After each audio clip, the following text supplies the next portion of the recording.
고요한 마음으로 주님의 말씀을 듣기 위해 이 자리에 함께해 주신 형제자매 여러분, 반갑습니다. 이 거룩한 여정을 시작하기에 앞서 잠시 주님의 은총을 나누는 시간을 가지면 어떨까요? 여러분의 좋아요와 구독은 이 말씀이 더 많은 이들에게 닿게 하는 빛의 씨앗이 됩니다. 이 영상을 함께 나누는 모든 분들께 주님의 평화가 깃들기를 기도합니다.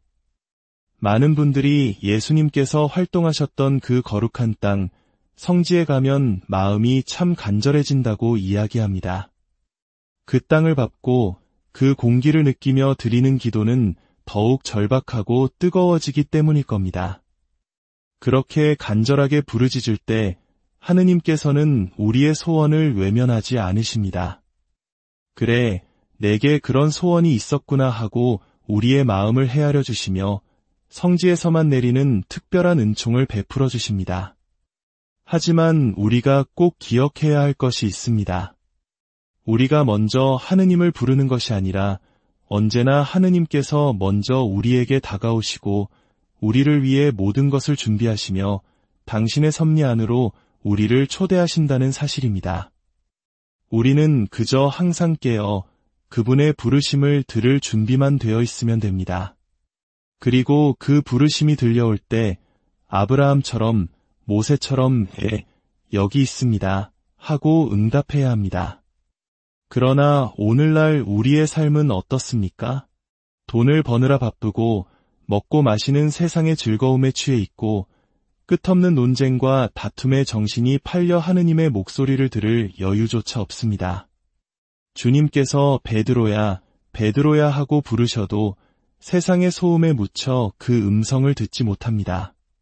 그렇게 우리는 세상의 마음을 온통 빼앗겨 하느님과의 관계가 서서히 끊어지고 맙니다. 하느님께서는 온 우주와 인간을 창조하셨습니다. 그리고 인류의 역사가 흐르면서 인간의 영혼이 발달하고 뇌가 성장하며 마침내 영적인 언어를 담을 수 있는 문자가 생겨났습니다. 바로 그때 하느님께서는 아브라함을 부르셨습니다. 그리고 또다시 기나긴 시간이 흘렀습니다. 아브라함의 후손들은 이집트 땅에서 400년이라는 고통의 세월을 보내야 했습니다. 400년이라는 시간은 우리 민족이 겪었던 수많은 고난의 역사를 떠올리게 합니다. 그들은 고된 노역에 짓눌려 탄식하며 부르짖었습니다. 아브라함의 하느님, 이사학의 하느님, 야곱의 하느님, 저희가 너무나 고통스럽습니다. 그러자 그들의 고통스러운 부르짖음이 마침내 하느님께 닿았습니다. 성경은 이렇게 기록합니다. 하느님께서 그들의 신음소리를 들으시고 아브라함과 이사학과 야곱과 맺으신 당신의 계약을 기억하셨다. 하느님께서 약속을 잊고 계셨던 것이 아닙니다. 다만 이스라엘 백성이 가장 간절하게 당신을 찾을 때 구원의 역사를 새롭게 시작할 때가 되었음을 알려주시는 것입니다. 그 간절한 부르짖음에 대한 응답으로 하느님께서는 모세를 부르셨습니다. 모세를 통해 당신과 당신 백성의 관계를 어떻게 맺어야 하는지, 우리가 하느님을 어떻게 이해해야 하는지를 명확하게 알려주기 시작하셨습니다. 그 첫걸음은 바로 당신의 이름을 알려주시는 것이었습니다. 모세가 백성에게 저를 보내신 분의 이름이 무엇이냐고 물으면 제가 무엇이라고 대답해야 합니까? 하고 여쭈었을 때 하느님께서는 말씀하셨습니다. 나는 있는 나다. 히브리 말로 야해. 이스라엘 백성은 아브라함의 부르심 이후 거의 600년이라는 세월이 지나서야 비로소 자기들이 믿는 하느님의 이름을 알게 된 것입니다. 이름을 부른다는 것은 인격적인 관계의 시작을 의미합니다. 더 이상 막연한 존재가 아니라 나의 주님, 나의 하느님으로 고백하며 대화할 수 있는 분이 되신 것입니다. 이처럼 우리가 하느님을 알아가고 그분과 인격적인 만남을 이루는 데에는 결코 짧지 않은 시간이 걸립니다. 세례를 받았다고 해서 하루아침에 하느님의 모든 것을 깨닫는 것이 아닙니다. 세례는 하느님을 알아가기 위한 기나긴 여정의 시작일 뿐입니다. 모세를 통해 하느님께서는 당신 백성이 어떻게 살아야 할지를 구체적으로 가르쳐 주셨습니다. 그 중심에는 우상 숭배 금지가 있었습니다. 하느님은 무한하신 분이기에 인간이 만든 조각상 안에 갇힐 수 없는 분입니다. 어떤 형상을 만들어 그것이 하느님이라고 여기는 순간 우리는 무한하신 분을 유한한 틀 안에 가두는 오류를 범하게 됩니다. 오늘날 우리 마음속 우상은 무엇입니까?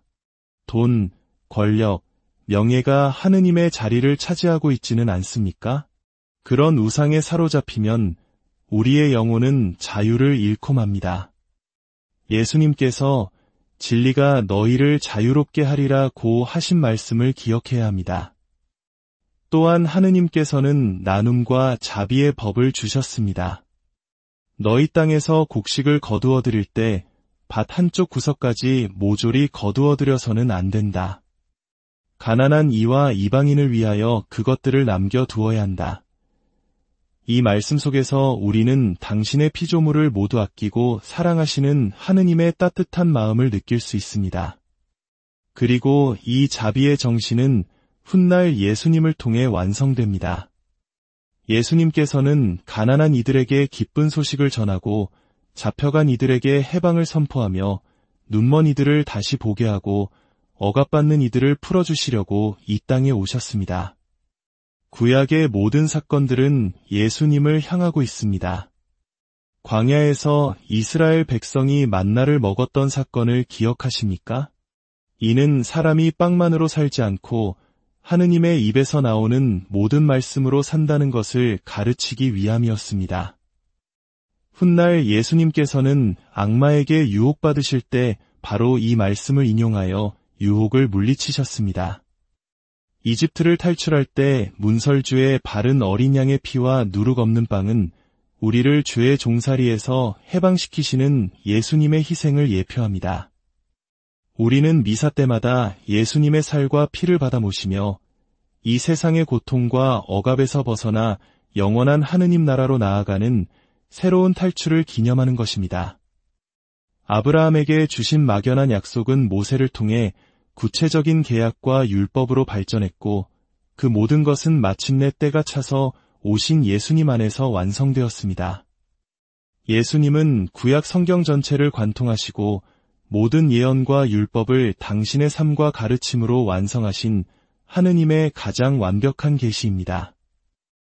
우리의 신앙 여정은 바로 위대한 구원의 역사를 따라 하느님을 향해 계속 나아가는 것입니다. 성경을 손에서 놓지 마십시오. 하루를 시작하거나 마칠 때 잠시 시간을 내어 주님의 말씀을 묵상하십시오. 한 번 읽어서 다 이해할 수 없습니다.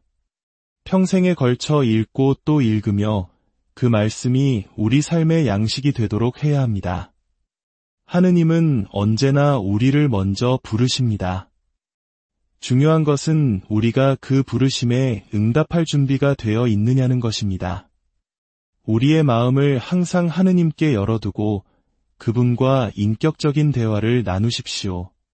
그럴 때 우리는 삶의 모든 순간 속에서 우리를 부르시는 하느님의 음성을 들을 수 있을 것입니다.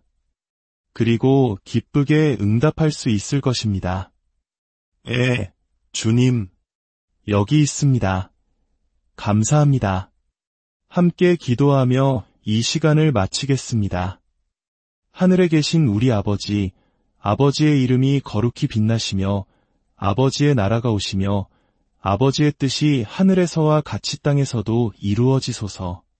오늘 저희에게 일용할 양식을 주시고 저희에게 잘못한 일을 저희가 용서하오니 저희 죄를 용서하시고 저희를 유혹에 빠지지 않게 하시고 악에서 구하소서.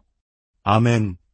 주님의 평화가 여러분과 항상 함께하기를. 고요한 마음으로 주님의 말씀을 듣기 위해 이 자리에 함께해 주신 형제자매 여러분, 반갑습니다.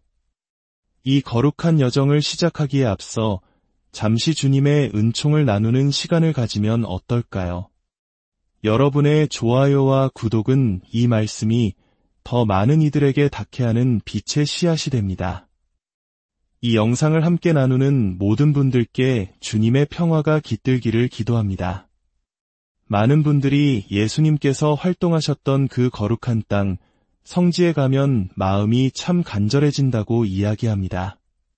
그 땅을 밟고 그 공기를 느끼며 드리는 기도는 더욱 절박하고 뜨거워지기 때문일 겁니다.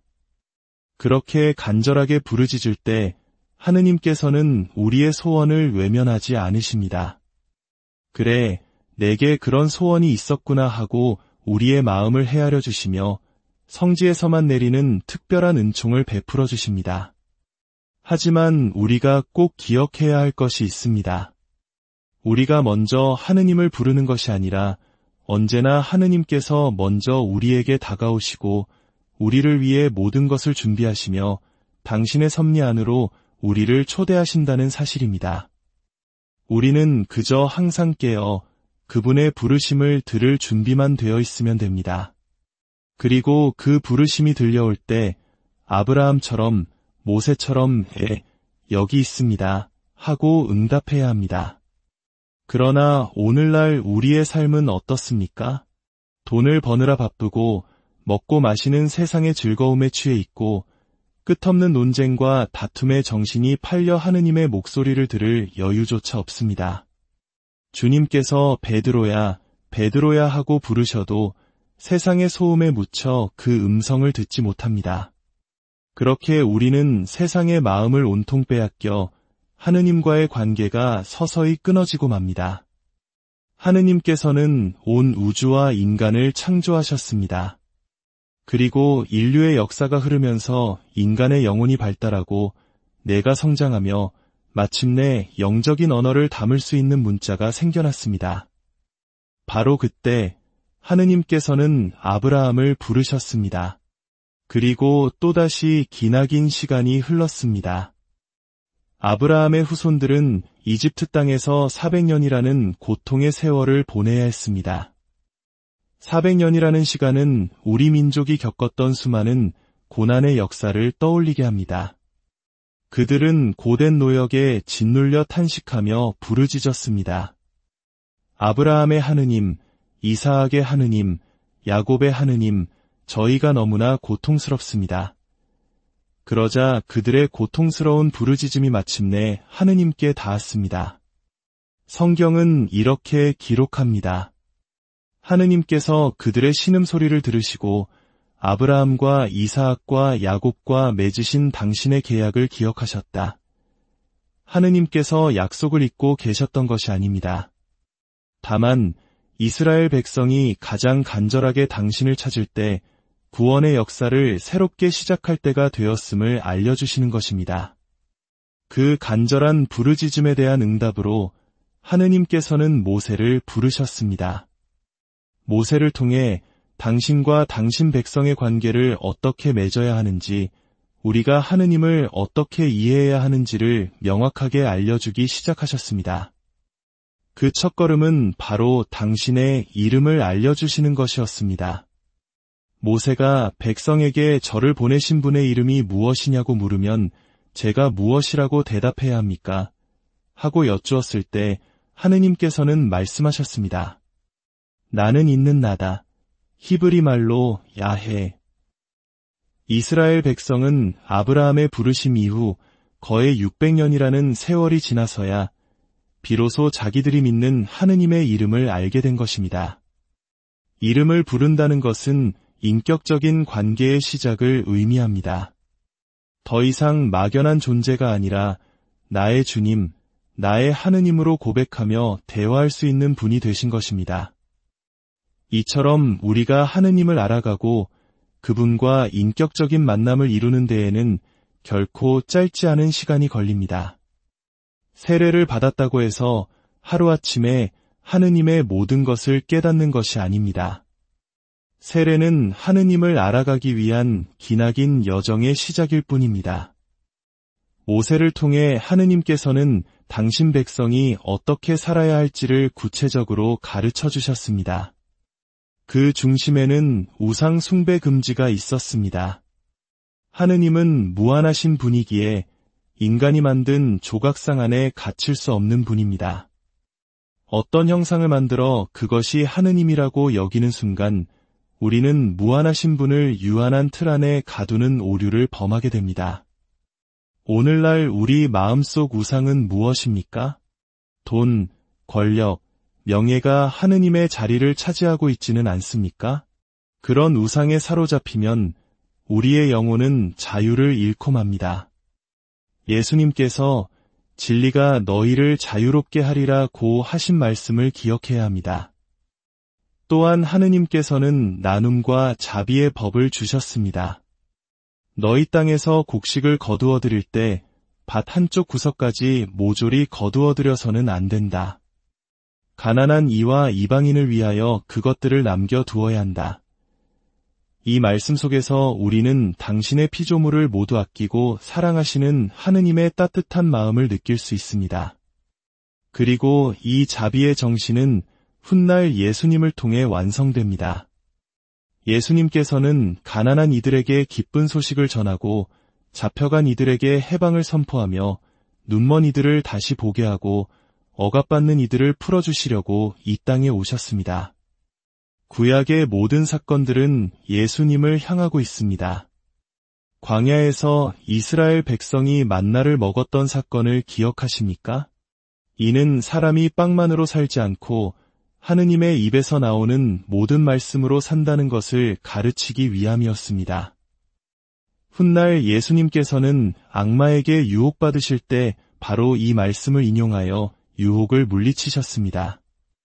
이집트를 탈출할 때 문설주의 바른 어린 양의 피와 누룩 없는 빵은 우리를 죄의 종살이에서 해방시키시는 예수님의 희생을 예표합니다. 우리는 미사 때마다 예수님의 살과 피를 받아 모시며 이 세상의 고통과 억압에서 벗어나 영원한 하느님 나라로 나아가는 새로운 탈출을 기념하는 것입니다. 아브라함에게 주신 막연한 약속은 모세를 통해 구체적인 계약과 율법으로 발전했고 그 모든 것은 마침내 때가 차서 오신 예수님 안에서 완성되었습니다. 예수님은 구약 성경 전체를 관통하시고 모든 예언과 율법을 당신의 삶과 가르침으로 완성하신 하느님의 가장 완벽한 계시입니다. 우리의 신앙 여정은 바로 위대한 구원의 역사를 따라 하느님을 향해 계속 나아가는 것입니다. 성경을 손에서 놓지 마십시오. 하루를 시작하거나 마칠 때 잠시 시간을 내어 주님의 말씀을 묵상하십시오. 한번 읽어서 다 이해할 수 없습니다. 평생에 걸쳐 읽고 또 읽으며 그 말씀이 우리 삶의 양식이 되도록 해야 합니다. 하느님은 언제나 우리를 먼저 부르십니다. 중요한 것은 우리가 그 부르심에 응답할 준비가 되어 있느냐는 것입니다. 우리의 마음을 항상 하느님께 열어두고 그분과 인격적인 대화를 나누십시오. 그럴 때 우리는 삶의 모든 순간 속에서 우리를 부르시는 하느님의 음성을 들을 수 있을 것입니다. 그리고 기쁘게 응답할 수 있을 것입니다. 주님, 여기 있습니다. 감사합니다. 함께 기도하며 이 시간을 마치겠습니다.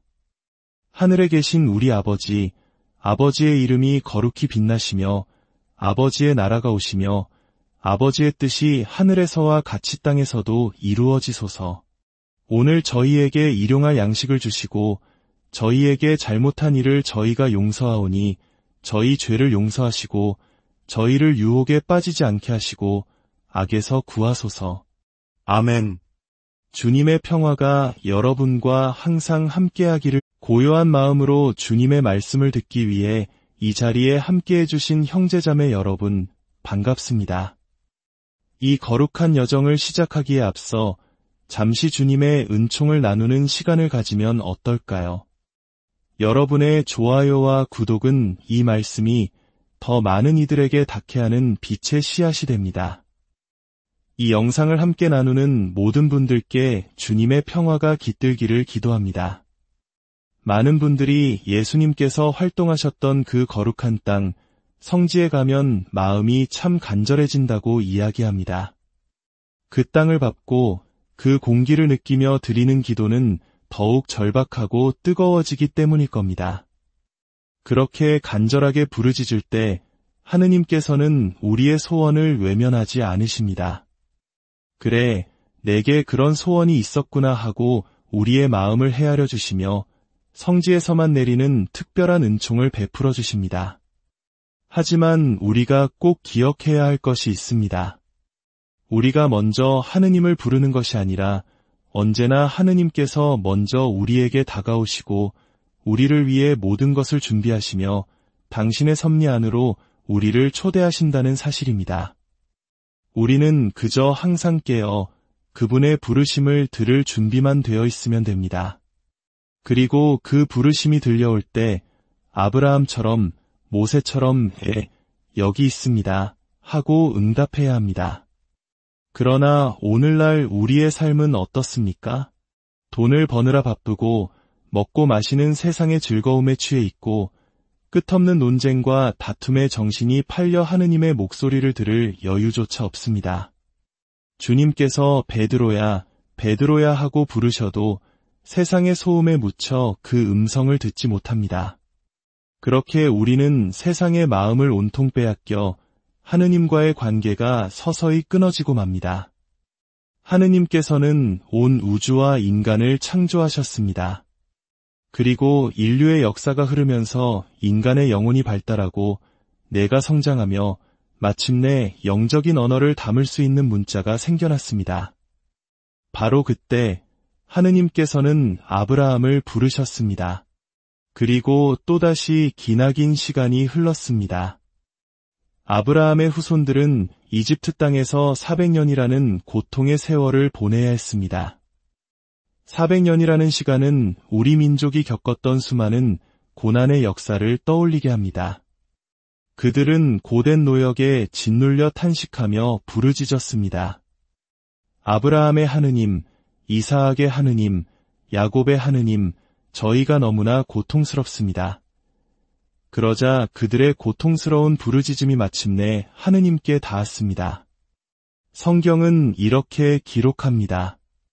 하느님께서 그들의 신음소리를 들으시고 아브라함과 이사학과 야곱과 맺으신 당신의 계약을 기억하셨다. 하느님께서 약속을 잊고 계셨던 것이 아닙니다. 다만 이스라엘 백성이 가장 간절하게 당신을 찾을 때 구원의 역사를 새롭게 시작할 때가 되었음을 알려주시는 것입니다. 그 간절한 부르짖음에 대한 응답으로 하느님께서는 모세를 부르셨습니다. 모세를 통해 당신과 당신 백성의 관계를 어떻게 맺어야 하는지, 우리가 하느님을 어떻게 이해해야 하는지를 명확하게 알려주기 시작하셨습니다.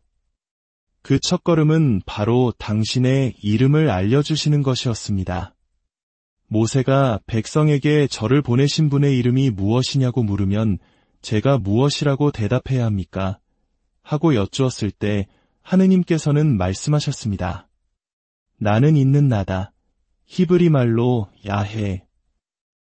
이스라엘 백성은 아브라함의 부르심 이후 거의 600년이라는 세월이 지나서야 비로소 자기들이 믿는 하느님의 이름을 알게 된 것입니다. 이름을 부른다는 것은 인격적인 관계의 시작을 의미합니다. 더 이상 막연한 존재가 아니라 나의 주님, 나의 하느님으로 고백하며 대화할 수 있는 분이 되신 것입니다.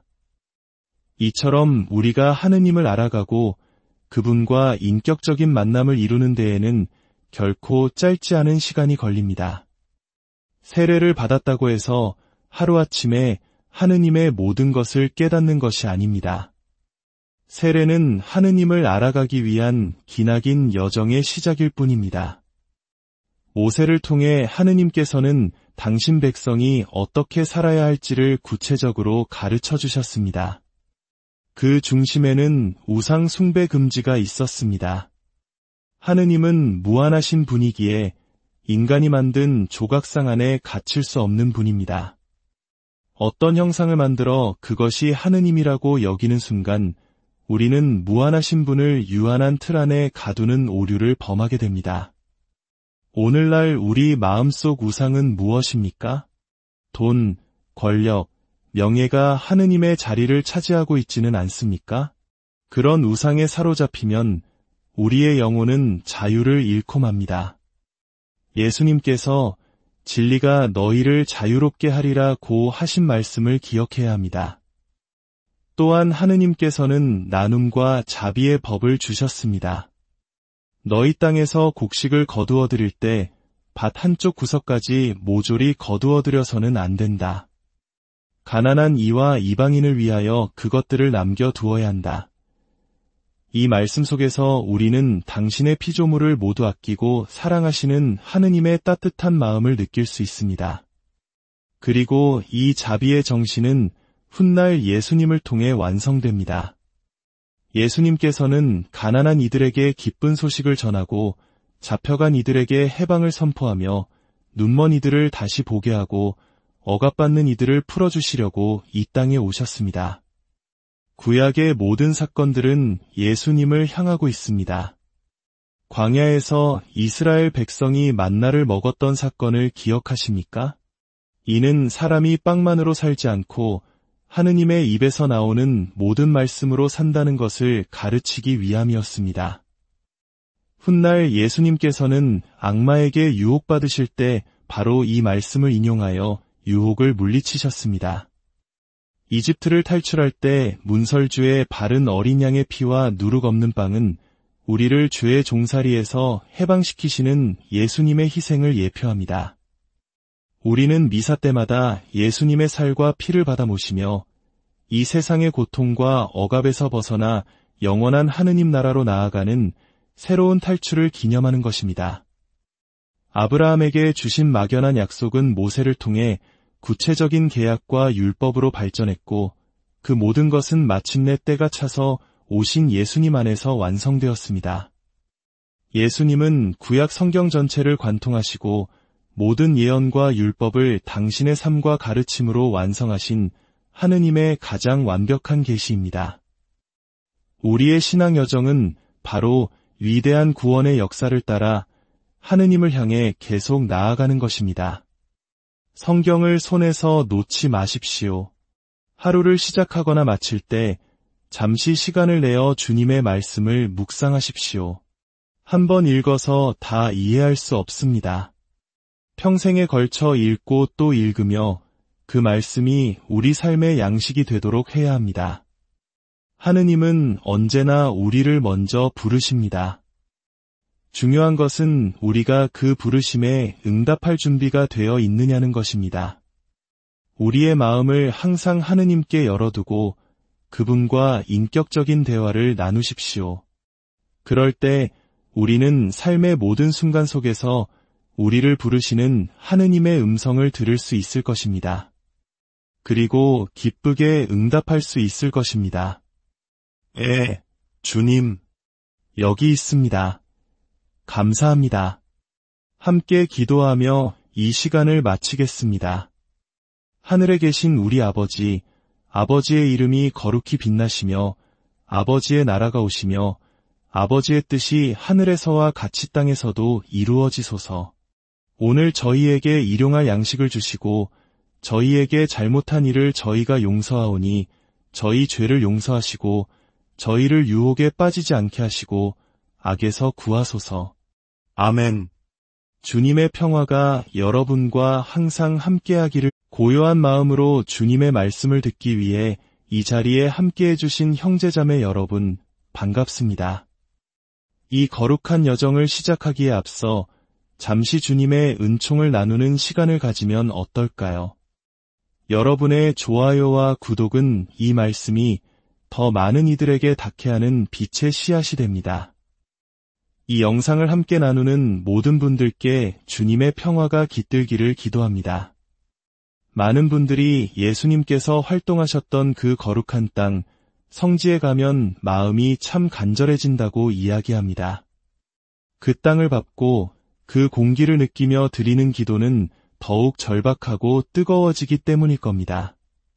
그렇게 간절하게 부르짖을 때 하느님께서는 우리의 소원을 외면하지 않으십니다. 그래, 내게 그런 소원이 있었구나 하고 우리의 마음을 헤아려 주시며 성지에서만 내리는 특별한 은총을 베풀어 주십니다. 하지만 우리가 꼭 기억해야 할 것이 있습니다. 우리가 먼저 하느님을 부르는 것이 아니라 언제나 하느님께서 먼저 우리에게 다가오시고 우리를 위해 모든 것을 준비하시며 당신의 섭리 안으로 우리를 초대하신다는 사실입니다. 우리는 그저 항상 깨어 그분의 부르심을 들을 준비만 되어 있으면 됩니다. 그리고 그 부르심이 들려올 때 아브라함처럼 모세처럼 여기 있습니다 하고 응답해야 합니다. 그러나 오늘날 우리의 삶은 어떻습니까? 돈을 버느라 바쁘고 먹고 마시는 세상의 즐거움에 취해 있고 끝없는 논쟁과 다툼의 정신이 팔려 하느님의 목소리를 들을 여유조차 없습니다. 주님께서 베드로야, 베드로야 하고 부르셔도 세상의 소음에 묻혀 그 음성을 듣지 못합니다. 그렇게 우리는 세상의 마음을 온통 빼앗겨 하느님과의 관계가 서서히 끊어지고 맙니다. 하느님께서는 온 우주와 인간을 창조하셨습니다. 그리고 인류의 역사가 흐르면서 인간의 영혼이 발달하고 뇌가 성장하며 마침내 영적인 언어를 담을 수 있는 문자가 생겨났습니다. 바로 그때 하느님께서는 아브라함을 부르셨습니다. 그리고 또다시 기나긴 시간이 흘렀습니다. 아브라함의 후손들은 이집트 땅에서 400년이라는 고통의 세월을 보내야 했습니다. 400년이라는 시간은 우리 민족이 겪었던 수많은 고난의 역사를 떠올리게 합니다. 그들은 고된 노역에 짓눌려 탄식하며 부르짖었습니다. 아브라함의 하느님, 이사학의 하느님, 야곱의 하느님, 저희가 너무나 고통스럽습니다. 그러자 그들의 고통스러운 부르짖음이 마침내 하느님께 닿았습니다. 성경은 이렇게 기록합니다. 하느님께서 그들의 신음소리를 들으시고 아브라함과 이사학과 야곱과 맺으신 당신의 계약을 기억하셨다. 하느님께서 약속을 잊고 계셨던 것이 아닙니다. 다만 이스라엘 백성이 가장 간절하게 당신을 찾을 때 구원의 역사를 새롭게 시작할 때가 되었음을 알려주시는 것입니다. 그 간절한 부르짖음에 대한 응답으로 하느님께서는 모세를 부르셨습니다. 모세를 통해 당신과 당신 백성의 관계를 어떻게 맺어야 하는지, 우리가 하느님을 어떻게 이해해야 하는지를 명확하게 알려주기 시작하셨습니다. 그 첫걸음은 바로 당신의 이름을 알려주시는 것이었습니다. 모세가 백성에게 저를 보내신 분의 이름이 무엇이냐고 물으면 제가 무엇이라고 대답해야 합니까? 하고 여쭈었을 때 하느님께서는 말씀하셨습니다. 나는 있는 나다. 히브리 말로 야해. 이스라엘 백성은 아브라함의 부르심 이후 거의 600년이라는 세월이 지나서야 비로소 자기들이 믿는 하느님의 이름을 알게 된 것입니다. 이름을 부른다는 것은 인격적인 관계의 시작을 의미합니다. 더 이상 막연한 존재가 아니라 나의 주님, 나의 하느님으로 고백하며 대화할 수 있는 분이 되신 것입니다. 이처럼 우리가 하느님을 알아가고 그분과 인격적인 만남을 이루는 데에는 결코 짧지 않은 시간이 걸립니다. 세례를 받았다고 해서 하루아침에 하느님의 모든 것을 깨닫는 것이 아닙니다. 세례는 하느님을 알아가기 위한 기나긴 여정의 시작일 뿐입니다. 모세를 통해 하느님께서는 당신 백성이 어떻게 살아야 할지를 구체적으로 가르쳐 주셨습니다. 그 중심에는 우상 숭배 금지가 있었습니다. 하느님은 무한하신 분이기에 인간이 만든 조각상 안에 갇힐 수 없는 분입니다. 어떤 형상을 만들어 그것이 하느님이라고 여기는 순간 우리는 무한하신 분을 유한한 틀 안에 가두는 오류를 범하게 됩니다. 오늘날 우리 마음속 우상은 무엇입니까? 돈, 권력, 명예가 하느님의 자리를 차지하고 있지는 않습니까? 그런 우상에 사로잡히면 우리의 영혼은 자유를 잃고 맙니다. 예수님께서 진리가 너희를 자유롭게 하리라고 하신 말씀을 기억해야 합니다. 또한 하느님께서는 나눔과 자비의 법을 주셨습니다. 너희 땅에서 곡식을 거두어 들일 때 밭 한쪽 구석까지 모조리 거두어 들여서는 안 된다. 가난한 이와 이방인을 위하여 그것들을 남겨 두어야 한다. 이 말씀 속에서 우리는 당신의 피조물을 모두 아끼고 사랑하시는 하느님의 따뜻한 마음을 느낄 수 있습니다. 그리고 이 자비의 정신은 훗날 예수님을 통해 완성됩니다. 예수님께서는 가난한 이들에게 기쁜 소식을 전하고 잡혀간 이들에게 해방을 선포하며 눈먼 이들을 다시 보게 하고 억압받는 이들을 풀어주시려고 이 땅에 오셨습니다. 구약의 모든 사건들은 예수님을 향하고 있습니다. 광야에서 이스라엘 백성이 만나를 먹었던 사건을 기억하십니까?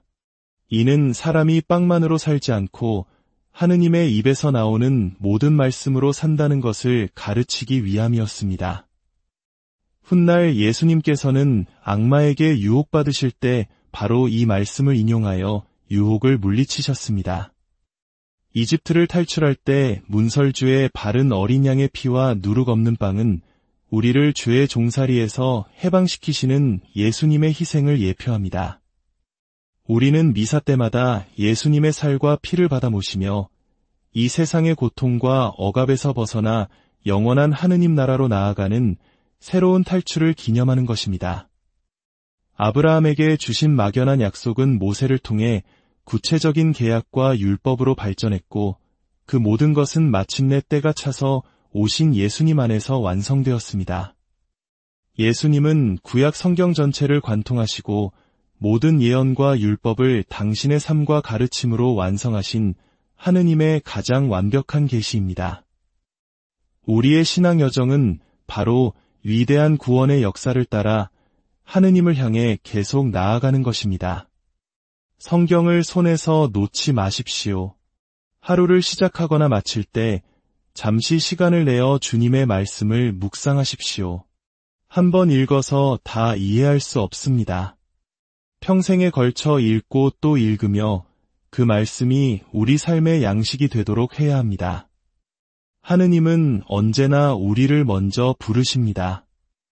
중요한 것은 우리가 그 부르심에 응답할 준비가 되어 있느냐는 것입니다. 우리의 마음을 항상 하느님께 열어두고 그분과 인격적인 대화를 나누십시오. 그럴 때 우리는 삶의 모든 순간 속에서 우리를 부르시는 하느님의 음성을 들을 수 있을 것입니다. 그리고 기쁘게 응답할 수 있을 것입니다. 주님, 여기 있습니다. 감사합니다. 함께 기도하며 이 시간을 마치겠습니다. 하늘에 계신 우리 아버지, 아버지의 이름이 거룩히 빛나시며 아버지의 나라가 오시며 아버지의 뜻이 하늘에서와 같이 땅에서도 이루어지소서.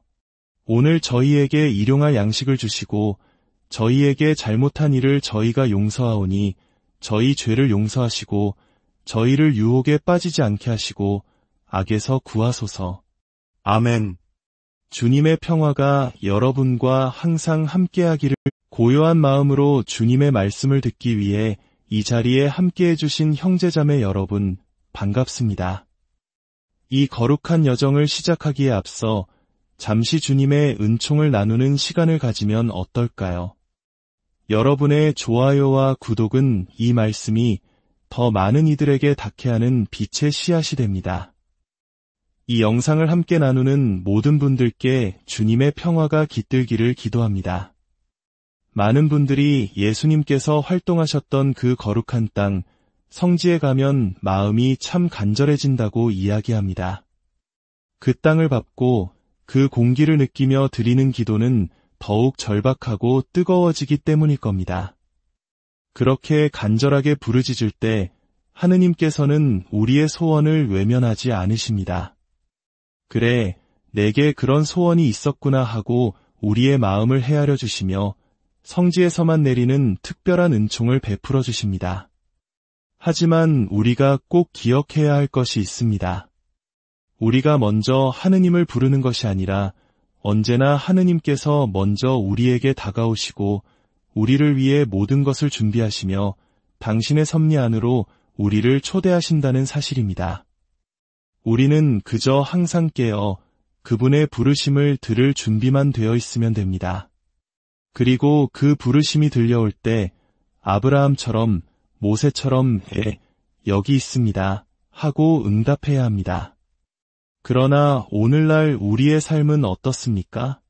돈을 버느라 바쁘고 먹고 마시는 세상의 즐거움에 취해 있고 끝없는 논쟁과 다툼에 정신이 팔려 하느님의 목소리를 들을 여유조차 없습니다. 주님께서 베드로야, 베드로야 하고 부르셔도 세상의 소음에 묻혀 그 음성을 듣지 못합니다. 그렇게 우리는 세상의 마음을 온통 빼앗겨 하느님과의 관계가 서서히 끊어지고 맙니다. 하느님께서는 온 우주와 인간을 창조하셨습니다. 그리고 인류의 역사가 흐르면서 인간의 영혼이 발달하고 뇌가 성장하며 마침내 영적인 언어를 담을 수 있는 문자가 생겨났습니다. 바로 그때 하느님께서는 아브라함을 부르셨습니다. 그리고 또다시 기나긴 시간이 흘렀습니다. 아브라함의 후손들은 이집트 땅에서 400년이라는 고통의 세월을 보내야 했습니다. 400년이라는 시간은 우리 민족이 겪었던 수많은 고난의 역사를 떠올리게 합니다. 그들은 고된 노역에 짓눌려 탄식하며 부르짖었습니다.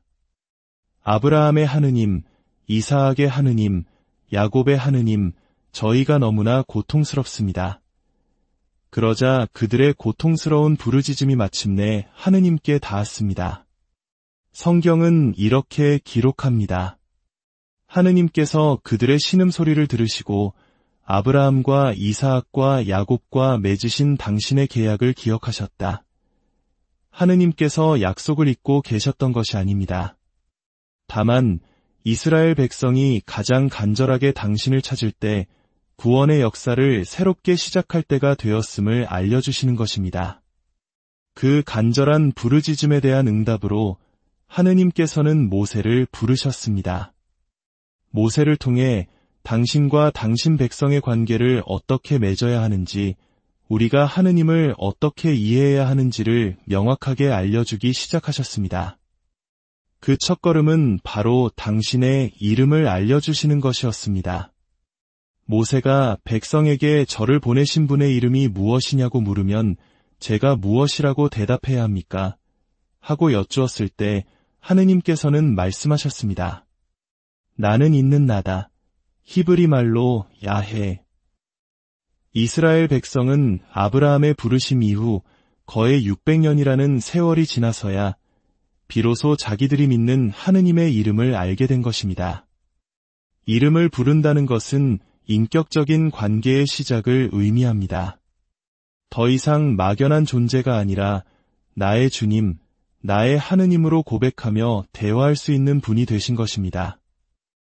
이처럼 우리가 하느님을 알아가고 그분과 인격적인 만남을 이루는 데에는 결코 짧지 않은 시간이 걸립니다. 세례를 받았다고 해서 하루아침에 하느님의 모든 것을 깨닫는 것이 아닙니다. 세례는 하느님을 알아가기 위한 기나긴 여정의 시작일 뿐입니다. 모세를 통해 하느님께서는 당신 백성이 어떻게 살아야 할지를 구체적으로 가르쳐 주셨습니다. 그 중심에는 우상 숭배 금지가 있었습니다.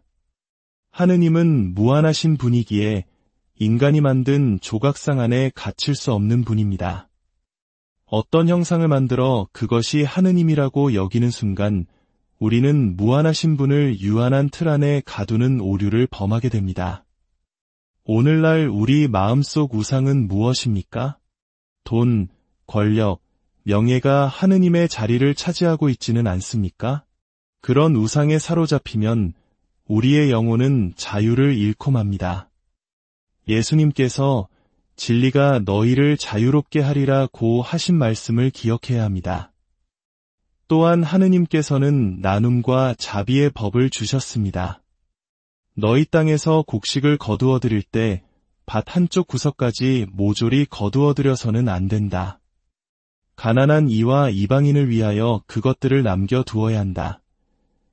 이 말씀 속에서 우리는 당신의 피조물을 모두 아끼고 사랑하시는 하느님의 따뜻한 마음을 느낄 수 있습니다.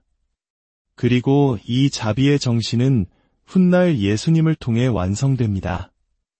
예수님께서는 가난한 이들에게 기쁜 소식을 전하고 잡혀간 이들에게 해방을 선포하며 눈먼 이들을 다시 보게 하고 억압받는 이들을 풀어주시려고 이 땅에 오셨습니다.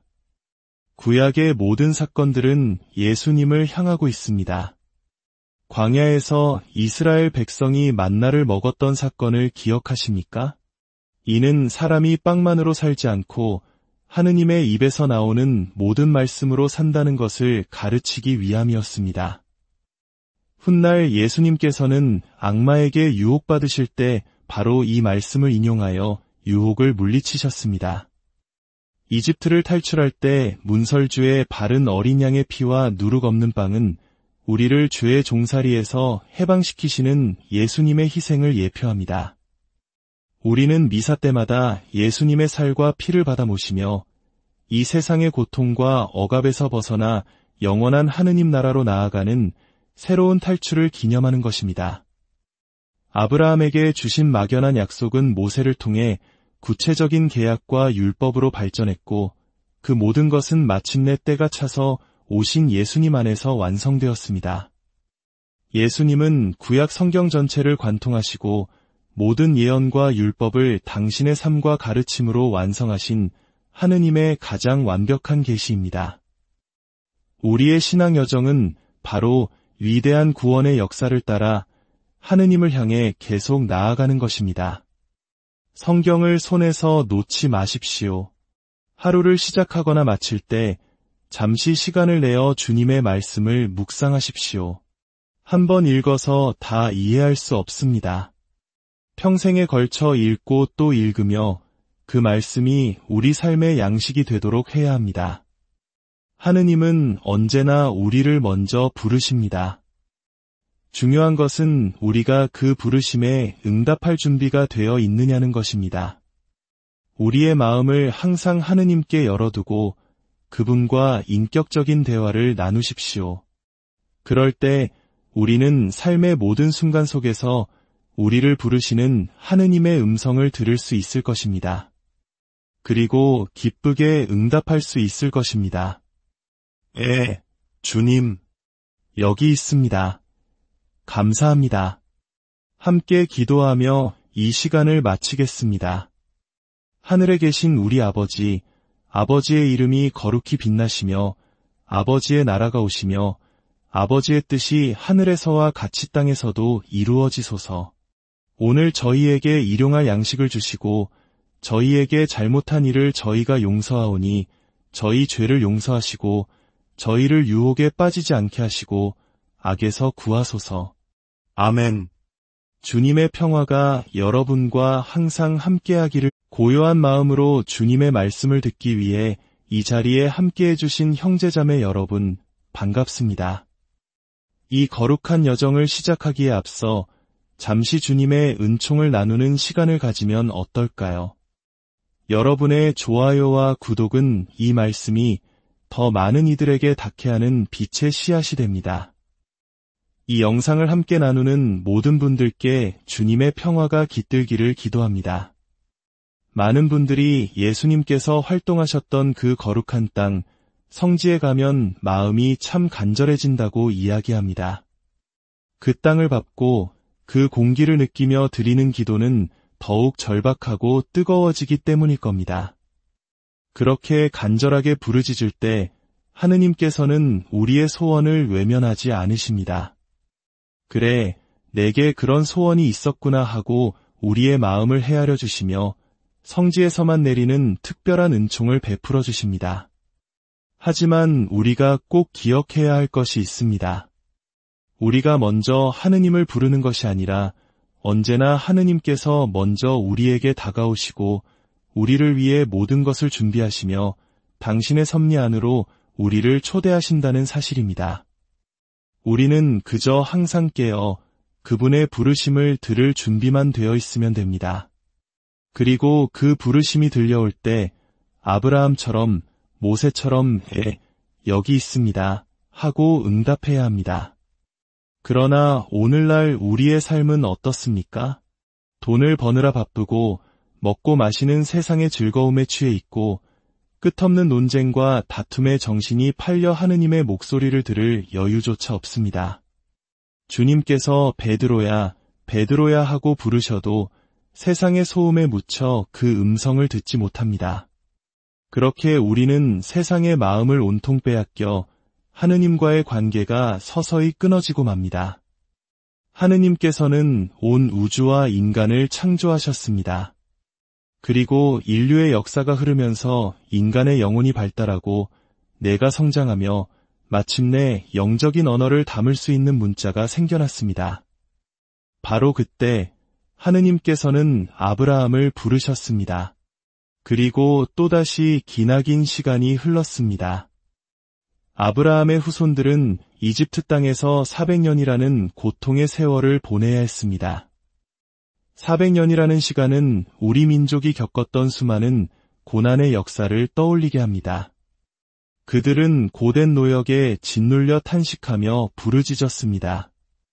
아브라함의 하느님, 이사학의 하느님, 야곱의 하느님, 저희가 너무나 고통스럽습니다. 그러자 그들의 고통스러운 부르짖음이 마침내 하느님께 닿았습니다. 성경은 이렇게 기록합니다. 하느님께서 그들의 신음소리를 들으시고 아브라함과 이사학과 야곱과 맺으신 당신의 계약을 기억하셨다. 하느님께서 약속을 잊고 계셨던 것이 아닙니다. 다만 이스라엘 백성이 가장 간절하게 당신을 찾을 때 구원의 역사를 새롭게 시작할 때가 되었음을 알려주시는 것입니다. 그 간절한 부르짖음에 대한 응답으로 하느님께서는 모세를 부르셨습니다. 모세를 통해 당신과 당신 백성의 관계를 어떻게 맺어야 하는지, 우리가 하느님을 어떻게 이해해야 하는지를 명확하게 알려주기 시작하셨습니다. 그 첫걸음은 바로 당신의 이름을 알려주시는 것이었습니다. 모세가 백성에게 저를 보내신 분의 이름이 무엇이냐고 물으면 제가 무엇이라고 대답해야 합니까? 하고 여쭈었을 때 하느님께서는 말씀하셨습니다. 나는 있는 나다. 히브리 말로 야해. 이스라엘 백성은 아브라함의 부르심 이후 거의 600년이라는 세월이 지나서야 비로소 자기들이 믿는 하느님의 이름을 알게 된 것입니다. 이름을 부른다는 것은 인격적인 관계의 시작을 의미합니다. 더 이상 막연한 존재가 아니라 나의 주님, 나의 하느님으로 고백하며 대화할 수 있는 분이 되신 것입니다. 이처럼 우리가 하느님을 알아가고 그분과 인격적인 만남을 이루는 데에는 결코 짧지 않은 시간이 걸립니다. 세례를 받았다고 해서 하루아침에 하느님의 모든 것을 깨닫는 것이 아닙니다. 세례는 하느님을 알아가기 위한 기나긴 여정의 시작일 뿐입니다. 모세를 통해 하느님께서는 당신 백성이 어떻게 살아야 할지를 구체적으로 가르쳐 주셨습니다. 그 중심에는 우상 숭배 금지가 있었습니다. 하느님은 무한하신 분이기에 인간이 만든 조각상 안에 갇힐 수 없는 분입니다. 어떤 형상을 만들어 그것이 하느님이라고 여기는 순간 우리는 무한하신 분을 유한한 틀 안에 가두는 오류를 범하게 됩니다. 오늘날 우리 마음속 우상은 무엇입니까? 돈, 권력, 명예가 하느님의 자리를 차지하고 있지는 않습니까? 그런 우상에 사로잡히면 우리의 영혼은 자유를 잃고 맙니다. 예수님께서 진리가 너희를 자유롭게 하리라고 하신 말씀을 기억해야 합니다. 또한 하느님께서는 나눔과 자비의 법을 주셨습니다. 너희 땅에서 곡식을 거두어 드릴 때 밭 한쪽 구석까지 모조리 거두어 들여서는 안 된다. 가난한 이와 이방인을 위하여 그것들을 남겨두어야 한다. 이 말씀 속에서 우리는 당신의 피조물을 모두 아끼고 사랑하시는 하느님의 따뜻한 마음을 느낄 수 있습니다. 그리고 이 자비의 정신은 훗날 예수님을 통해 완성됩니다. 예수님께서는 가난한 이들에게 기쁜 소식을 전하고 잡혀간 이들에게 해방을 선포하며 눈먼 이들을 다시 보게 하고 억압받는 이들을 풀어주시려고 이 땅에 오셨습니다. 구약의 모든 사건들은 예수님을 향하고 있습니다. 광야에서 이스라엘 백성이 만나를 먹었던 사건을 기억하십니까? 이는 사람이 빵만으로 살지 않고 하느님의 입에서 나오는 모든 말씀으로 산다는 것을 가르치기 위함이었습니다. 훗날 예수님께서는 악마에게 유혹받으실 때 바로 이 말씀을 인용하여 유혹을 물리치셨습니다. 이집트를 탈출할 때 문설주에 바른 어린 양의 피와 누룩 없는 빵은 우리를 죄의 종살이에서 해방시키시는 예수님의 희생을 예표합니다. 우리는 미사 때마다 예수님의 살과 피를 받아 모시며 이 세상의 고통과 억압에서 벗어나 영원한 하느님 나라로 나아가는 새로운 탈출을 기념하는 것입니다. 아브라함에게 주신 막연한 약속은 모세를 통해 구체적인 계약과 율법으로 발전했고 그 모든 것은 마침내 때가 차서 오신 예수님 안에서 완성되었습니다. 예수님은 구약 성경 전체를 관통하시고 모든 예언과 율법을 당신의 삶과 가르침으로 완성하신 하느님의 가장 완벽한 계시입니다. 우리의 신앙 여정은 바로 위대한 구원의 역사를 따라 하느님을 향해 계속 나아가는 것입니다. 성경을 손에서 놓지 마십시오. 하루를 시작하거나 마칠 때 잠시 시간을 내어 주님의 말씀을 묵상하십시오. 한 번 읽어서 다 이해할 수 없습니다. 평생에 걸쳐 읽고 또 읽으며 그 말씀이 우리 삶의 양식이 되도록 해야 합니다. 하느님은 언제나 우리를 먼저 부르십니다. 중요한 것은 우리가 그 부르심에 응답할 준비가 되어 있느냐는 것입니다. 우리의 마음을 항상 하느님께 열어두고 그분과 인격적인 대화를 나누십시오. 그럴 때 우리는 삶의 모든 순간 속에서 우리를 부르시는 하느님의 음성을 들을 수 있을 것입니다. 그리고 기쁘게 응답할 수 있을 것입니다. 주님, 여기 있습니다. 감사합니다. 함께 기도하며 이 시간을 마치겠습니다. 하늘에 계신 우리 아버지, 아버지의 이름이 거룩히 빛나시며 아버지의 나라가 오시며 아버지의 뜻이 하늘에서와 같이 땅에서도 이루어지소서. 오늘 저희에게 일용할 양식을 주시고 저희에게 잘못한 일을 저희가 용서하오니 저희 죄를 용서하시고 저희를 유혹에 빠지지 않게 하시고 악에서 구하소서. 아멘.